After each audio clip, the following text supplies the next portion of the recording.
अरे इनसे मिलिए, ये है बुद्धूराम।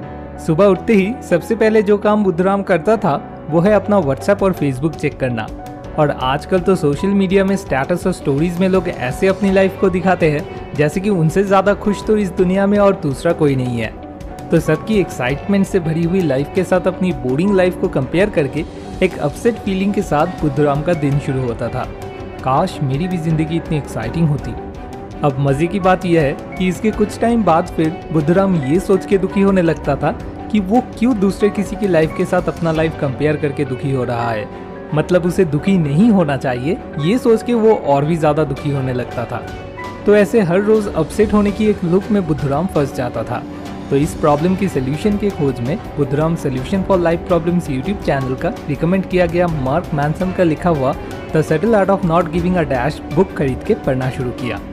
ये बुक पढ़ के बुद्धूराम को पता लगा उसके साथ हर रोज जो हो रहा था उसे फिलोसोफर एलन वर्ड्स ने बहुत साल पहले ही बैकवर्ड लॉ का नाम दिया था। इस लॉ के मुताबिक जितना ज़्यादा हम गुड फीलिंग एक्सपीरियंस करना चाहते हैं हमें उतना ही ज़्यादा बैड फीलिंग एक्सपीरियंस करना पड़ता है, और जितना ज़्यादा हम बैड फीलिंग एक्सपीरियंस करने के लिए तैयार रहते हैं उतना ही हमें ज़्यादा से ज़्यादा गुड फीलिंग एक्सपीरियंस होने लगता है। क्या बोल रहे हो, कुछ समझ नहीं आ रहा? मुझे पता है ये चीज़ थोड़ी कंफ्यूजिंग है, इसलिए एक एग्जाम्पल के थ्रू मैं इसे आसान बनाने की कोशिश करता हूँ। सभी चाहते हैं वो गुड लुकिंग एंड अट्रैक्टिव दिखे, लेकिन बहुत कम ऐसे हैं जो जिम जाके पसीना बहाते हैं या टेस्टी टेस्टी नॉनवेज फूड्स छोड़ के फ्रूट्स एंड वेजिटेबल्स खाते हैं। तो हम सब बस अच्छी फीलिंग पाना चाहते हैं, लेकिन उसके लिए जो हार्ड वर्क करना ज़रूरी है वो कोई नहीं करना चाहता।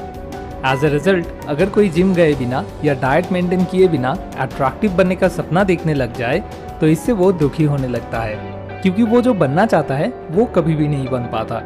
दूसरी तरफ जो जिम ज्वाइन करके डाइट मेंटेन करके मेहनत करना शुरू करता है वो दिन ब दिन सुंदर और अट्रैक्टिव बनने लगता है।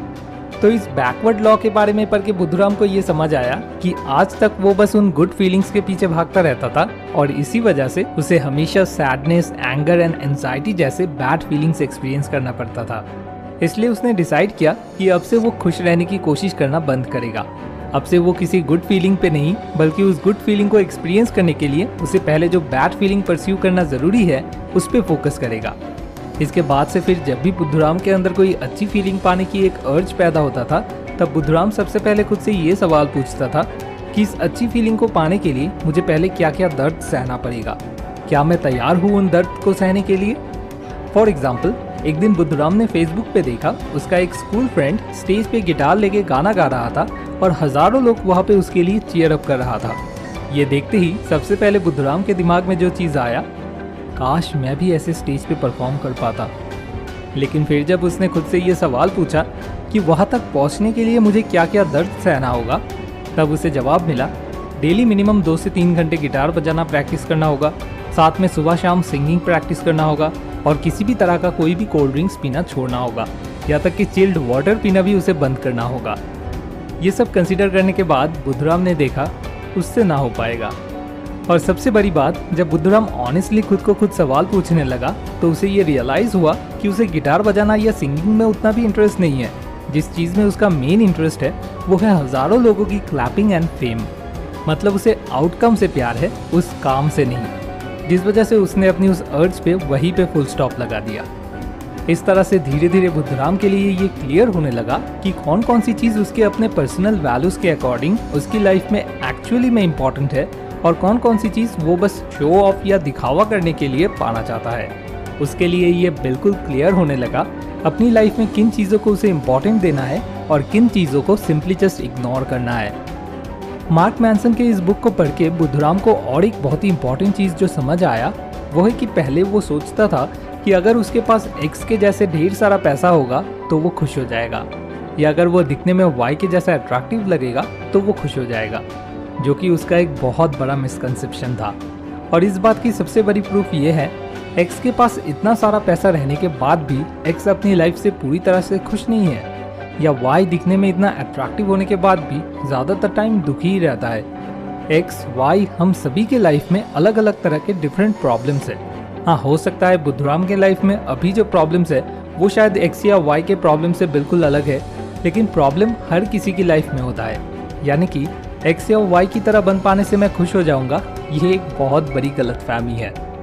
लाइफ है तो प्रॉब्लम्स होंगे ही, क्योंकि किसी एक प्रॉब्लम की हम जो सोल्यूशन ढूंढ निकालते हैं वो सोल्यूशन ही खुद अपने आप एक प्रॉब्लम बन जाता है। For example, healthy and fit रहने की प्रॉब्लम सॉल्व करने के लिए हम पैसा देकर जिम ज्वाइन करते हैं, और फिर जिम ज्वाइन करने के बाद सुबह जल्दी उठ के रेगुलर जिम जा पाना एक नया प्रॉब्लम बन जाता है। लोनलीनेस दूर करने के लिए किसी पर्सन के साथ हम रिलेशनशिप में एंटर करते हैं और फिर उसी पर्सन के साथ लड़ाई झगड़ा करने लग जाते हैं। दिन रात मेहनत करके हम अपना ड्रीम जॉब लगाते हैं और फिर उसी ड्रीम जॉब में ज्वाइनिंग के बाद स्ट्रेस फील करने लगते हैं। मतलब बुद्धराम को ये समझ आया कि लाइफ है तो प्रॉब्लम्स होंगे ही होंगे, यही रियलिटी है। इसलिए कोई अगर ये तय कर ले कि जब मेरे लाइफ में सारे प्रॉब्लम्स सॉल्व हो जाएंगे तब मैं खुश हो जाऊंगा, तो ज़िंदगी में ज़िंदगी भर वो इंसान खुश नहीं हो पाएगा। क्योंकि लाइफ की अमेजिंग सीक्रेट यही है कि लाइफ में खुशी प्रॉब्लम्स के सॉल्यूशंस में नहीं बल्कि सॉल्यूशन ढूंढ निकालने में मिलता है। बिल्कुल जैसे पहाड़ पे चढ़ने के बाद नहीं, बल्कि जब आप पहाड़ पे चढ़ रहे हो तब उस जर्नी में खुशी महसूस होती है। ऐसे solution for life problems YouTube channel की वीडियोस देख के और उनका रिकमेंड किया गया बुक्स पढ़ के लाइफ के रियलिटीज़ क्लियर होते रहने की वजह से बुद्धराम की कॉम्प्लिकेटेड लाइफ उसके लिए दिन ब दिन बिल्कुल ही सिंपल एंड ईजी बनने लगा। ये इंपॉर्टेंट बातें मैंने आपके साथ मार्क मैनसन द्वारा लिखा हुआ the subtle art of not giving a dash book से शेयर कर रहा हूँ। अगर आप और डिटेल्स में इस बारे में जानना चाहते हो तो नीचे डिस्क्रिप्शन में दिए हुए लिंक से जाके आप इस बुक को खरीद सकते हो। अब आखिर में आपसे एक छोटी सी रिक्वेस्ट, अगर इस वीडियो से आपको इतनी सी भी मदद मिली हो तो इसे ज़रूर अपने फ्रेंड्स एंड फैमिली के साथ शेयर कीजिए, ताकि आपकी मदद से किसी की ज़िंदगी बदल सके। अगला वीडियो अगले Sunday. Thanks for watching. More wisdom, more solution, better life.